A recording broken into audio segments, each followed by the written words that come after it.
that rubbish.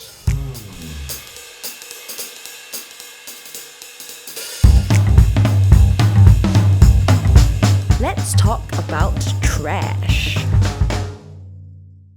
Waste management plays a huge role in maintaining Singapore's reputation as a clean city. But were you aware that our waste also generates energy? Hey guys, so today I'm going to be taking a seat in a waste truck. Follow me.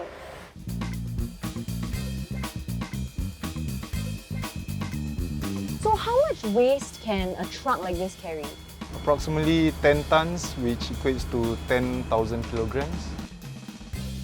How much is that in terms of like blocks or flats, for example? That's about 40 blocks. 40 blocks? Yeah.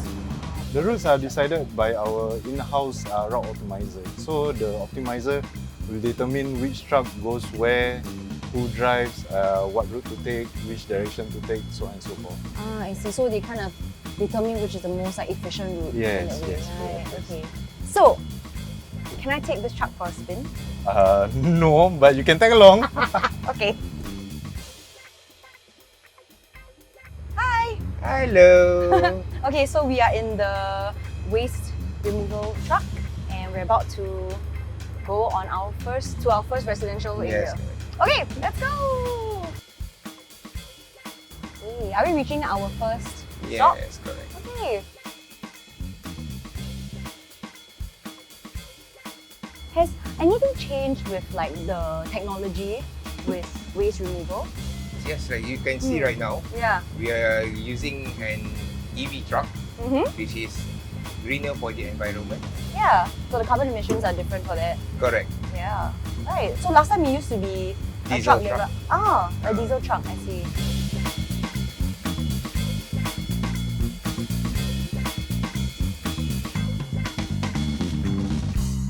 Cora's Energy from Waste plant is one such facility where your trash goes to. Here, they do more with the waste than you might know. Oh, that's a lot of trash. Is everything here going to get incinerated? Yes, everything here is going to be incinerated. Waste that cannot be recycled are brought in here, incinerated at high temperature and transformed into energy. Oh, how is it transformed into energy? The heat from combustion would be harnessed, and this heat energy will be transformed into steam, in which we would send to our neighboring plants for further processing. So is this something that all incineration plants do? Typically, yes. For our part of the plant, we incinerate waste and generate them into steam.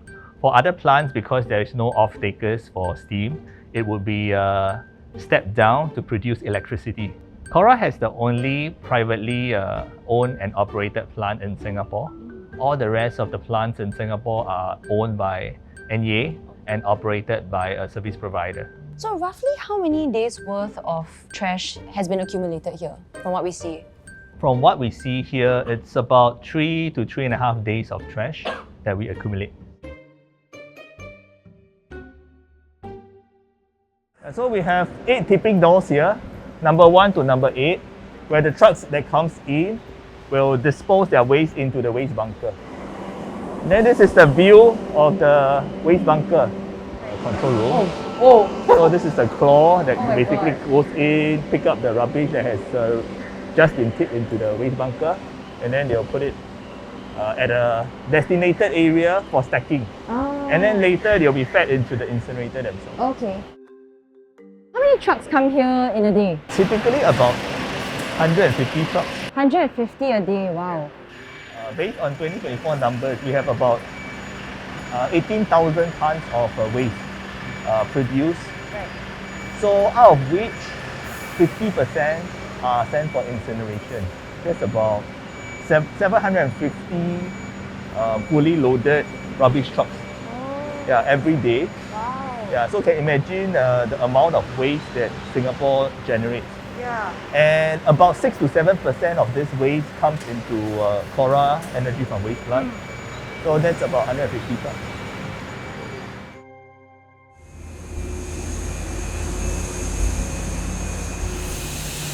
So this is the actual incineration. Right. Yeah. What we typically feed is at a rate of 24 tons per hour.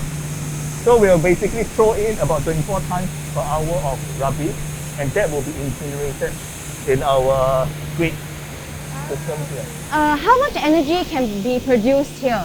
In 2024, last year, we produced 2,700 terajoules of energy, which is equivalent to powering up 173,000 four-room flats.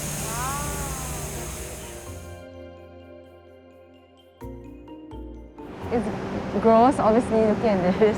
It's a very stark reminder that we really do generate a lot of waste. I on one hand, I'm not surprised.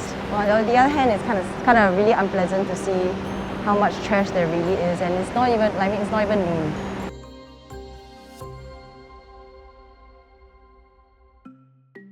So I've been recycling at home for a couple years now, and today I'm here to find out if I've been doing it right.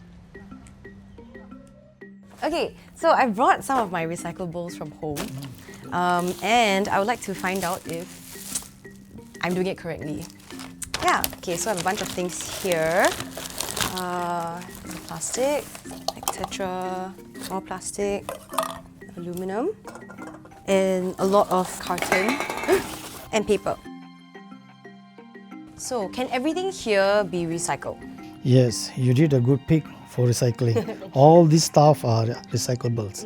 And of course, everything here has to be clean, right? Yes, of course, because contamination does not allow us to do recycling. And if it gets mixed, let's say like I have one item that's mixed with everything and it all goes into the bin, does it mean It's that the whole thing is void? the whole thing will become a waste. Oh, okay.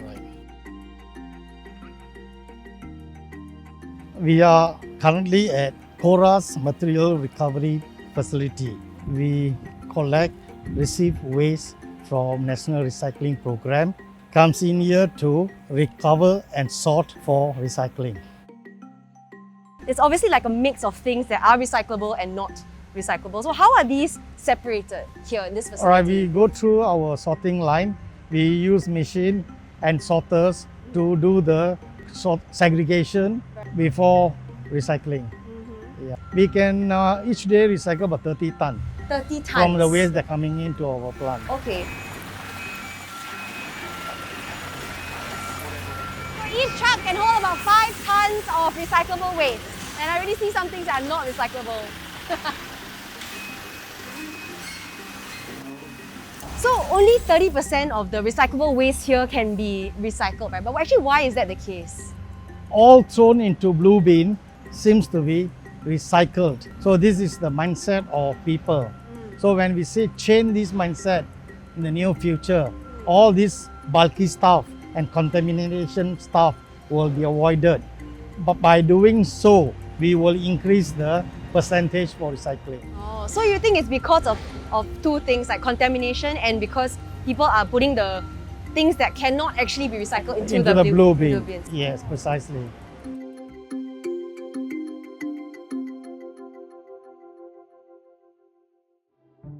What should I be looking out for now? Okay, today we will be scheduled to do carton and PET bottles. Cartons and PET, but I think I saw a few already. Okay, got it. PET bottle. Okay, so here. And is that carton? Carton. Or can? Which goes there? Carton. Look out for the PET bottle, small, big, everything. This one? Yes. Would that be considered No, that's glass. this one? No, Oh, it's no. plastic. This is not plastic. Oh, Yeah. this one? Yes. It's a bit difficult. This is a PET bottle. Bottle. Yes. Bottle. Yes. Glass bottles. I cannot reach it in time. Wow, I think it really takes a lot of work to do this.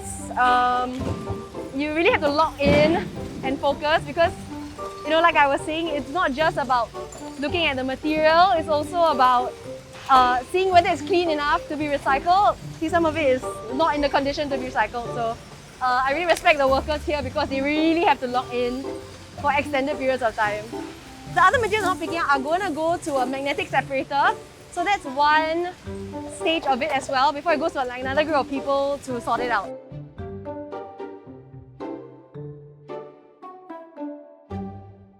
Managing and reducing waste can be overwhelming, especially for a big organization. So how can data help them with that? So SP is a pretty big school, right? How many students are enrolled here? Yeah, SP is pretty big, and we have about 12,000 to 13,000 students full-time. On top of that, we also have about 1,300 staff. You know, that number of people surely generates quite a significant amount of waste, right? So how much waste is produced here on this campus? Based on the last financial year, SP generated about 480,000 kilograms of waste. Out of this, 20% is actually what we call diverted or recycled. The top things that we recycle are horticultural waste, paper waste. So are those the waste management approaches that SP has taken? So diverting? Yeah, Diverting and waste, yeah. recycling? Yes, that is one of the strategy, but I think the overarching strategy and tactics that we have is actually data management. Oh. So right from the onset, we do have a lot of data for us to work with. We do get data on a monthly basis from our vendors, and that actually helps us to keep track of the amount of waste that we generate. At the same time, the amount of waste that we diverted or recycled are also tracked in those monthly data. That being said, there's still one part that is still missing, which is a waste audit. So what we did on the second point approach to data management was to engage Cora Environment to conduct waste audit for SP. A waste audit is essentially selecting a day. Typically, it will be a normal operational day so that we get a data that is representative of the campus operations. And we engage with our partner, in this case is Cora Environment. They will come in and collect all the waste that is generated for that particular day. And this waste audit actually help us to come up with actionable insights, come up with data to tell us, out of the general waste that were generated in SP, how much of it can be diverted. We also realized that there were a lot of contamination, and that points towards a lot of awareness campaign, a lot of education of the SP community. So what we have here is a lot of students from the Middle Arts and Design schools. So what we did was really to empower them to come forward and come up with an educational campaign that will be rolled out pretty soon. So this is how we make use of the waste audit data to help us in our waste management journey. What we have here is our food digester. There are many different kinds of food digester, but this is the one that we have here in SP. There are some limitations, right? If you look over here, there are some things that we can't throw it in, but by and large, food that can be digested by our body can be thrown inside. Oh, okay. So what's inside here is tons and tons of bacteria that will break down the food and convert it into water. Okay, but why are we putting food in here to be converted to water? Well, I mean, the simple answer is really about the concept of diverting waste away from Pulau Semakau. So imagine we don't do this.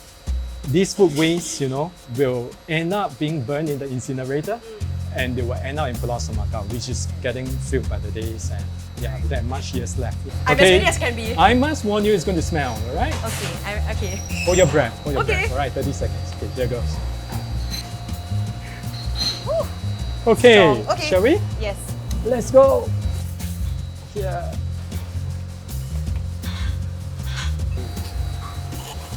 Yay! There we go. Thank you for contributing. Happy to. Wow, it smells, huh? Yeah. Okay, thank you, Risa, for being so sporting. Yeah. Thanks for letting me try that. It didn't look like what I imagined it to look like inside. I don't know, yeah. Can we become a more waste-conscious society? It will take the effort of everyone, whether it is starting small from our homes or contributing as a community. Every bag of trash has to go somewhere, and in a country this small, we have to be mindful about what goes into our landfill.